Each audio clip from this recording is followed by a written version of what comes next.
रघुपति राघव राजा राम पतित पावन।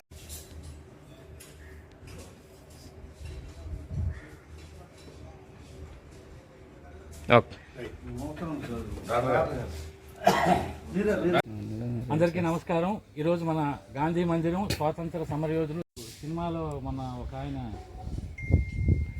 ఇది వాడు మన నేతాజీ సుభాష్ చంద్రబోస్ దేశం అంటే మనుషులు మట్టి కాదు అని చెప్పి ఇతను రాసిన దాన్ని కోట్ చేసి రాసిందని గురజాడ జయంతిని మనం జరుపుకోవడంలో భావితరాలకి ఇటువంటి ఒక వ్యక్తి తన రచనలతో కొన్ని లక్షల మందిని మేల్కొల్పారంటే ఆనాడు మనం దాస్యంలో ఉన్నా కూడా ఆయన ధైర్యంగా ఎన్నో స్వాతంత్ర సమర రణాల్లో పాల్గొని దేశానికి ఎంతో స్ఫూర్తినిచ్చారు. అయితే కవిత్వం రాయడం ఆ రోజుల్లో గ్రాంధికం రాస్తేనే కవిత్వం కింద భావించే రోజులు 100 సంవత్సరాల కిందట. కానీ గిడుగు రామూర్తి పంతులు గారి యొక్క పద్ధతిలో వ్యవహారిక భాషలో వ్యవహారిక తెలుగులో అనేకమైనటువంటి వచన రూప కవిత్వాలు రాసి అందులో అతి ప్రముఖమైనది ఆయన చెప్పినట్టు దేశమంతా మట్టి కాదు, దేశం అంటే మనుషులు మాత్రమే. ఈ మనుషులంతా ఒకటైతే జాతిని అభ్యుదయంగా ముందుకు తీసుకెళ్ళగలరు. దేశం యొక్క అభ్యున్నతి సాధించాలన్నా స్వాతంత్రం సాధించాలన్నా ఇలాంటి ఐక్యభావం ఉండాలంటే ఈ మనుషులంతా ఒకటవ్వాలి. మట్టి ఒకటాదు. అనేక రాష్ట్రాలు, అనేక భాషలు, అనేక సాంస్కృతిక వ్యవహారాలు, ఎన్నో భిన్నమైనటువంటి ఈ దేశంలో ఒకటి అందరినీ కలిపేది మన జాతీయ పతాకం, మన మనుష్యులు. భారతీయులంతా ఒకటే అన్న భావం కల్పించడానికి ఇలాంటి వ్యక్తుల తాలూకా కవిత్వాలు చాలా అవసరం. అయితే వారు రాసిన పుత్రబొమ్మ పూర్ణమ్మ అది కూడా నిజంగా కవిత్వం చదువుతుంటేనే మనకి కళ్ళ నీళ్ళు వస్తాయి. అది కన్యాశుల్కం సినిమాలో కాబట్టి ఒక భాగంగా అతి చిన్న పాత్రతో అతి చిన్న భాగంగా పుత్రబొమ్మ పూర్ణమ్మ చాలా చక్కగా ఎంతోమంది మనుషులు ఉంటే దేశమే గతి బాగుపడు. పరుల కలిమికి పొర్లి ఏడ్చి పాపికెక్కడ సుఖము కద్దు. ఉట్టి మాటలు కట్టి పెట్టోయ్ గట్టి మేలు తల పెట్టబోయ్.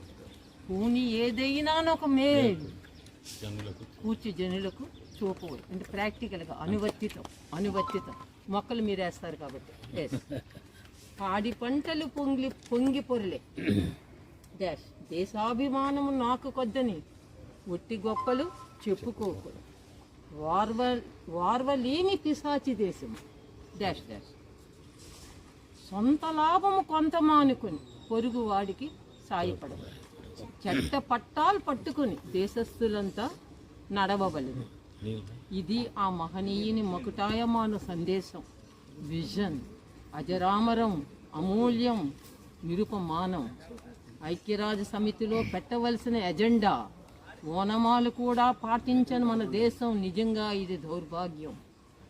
1988వ సంవత్సరం నర్సన్పేట జూనియర్ కళాశాల తీరు తెన్నులు చూసి యూత్ అదే విద్యార్థుల వెనుకబాటుతనం గమనించి పరిశీలించి గురజాడ అప్పారావు అధ్యయన వేదిక ప్రారంభించి శారదాదేవి గారు జువాలజీ లెక్చరర్ సహకారంతో ఆదివారం 1915 నవంబర్ 30th శ్రీకాకుళం ఉన్నారంటే ఈ డాక్టర్ గారి చలవ. డాక్టర్ గారి చలవ అన్ని కుటుంబాలు గాబరి పడకమ్మ బాటిని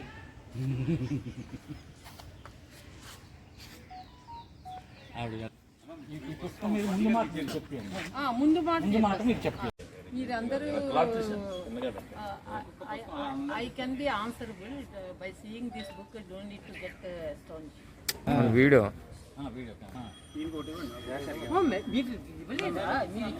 మన బాటనీ రండి.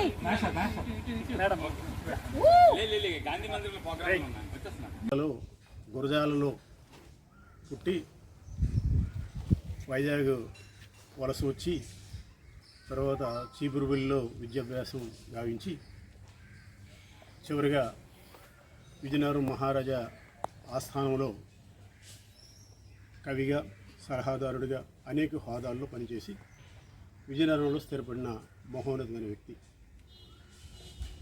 ఆనాటి సాంఘిక దురాచార నిర్మూలనకు ఆయన అనేక రకాలుగా కృషి చేసి, సో అప్పుడు మీడియా అనేది లేదు కాబట్టి నాటకాలు, పద్యాలు ఇటువంటి వాటి ద్వారా ప్రజల్ని మేల్కొల్పడానికి కొన్ని రచనలు చేయడం జరిగింది.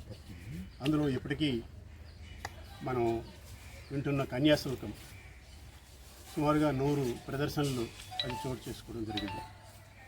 అలాగే పుత్తడి బొమ్మ పూర్ణమ్మ అందరికీ నోట్లో అందరికీ ఒక నానుడిగా ఉండే ఒక దేశభక్తి గేయం, దేశమంటే మట్టి కాదోయ్ దేశమంటే మనుషులు అనే ఒక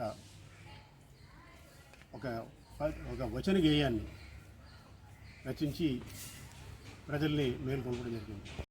అందరికీ నమస్కారం.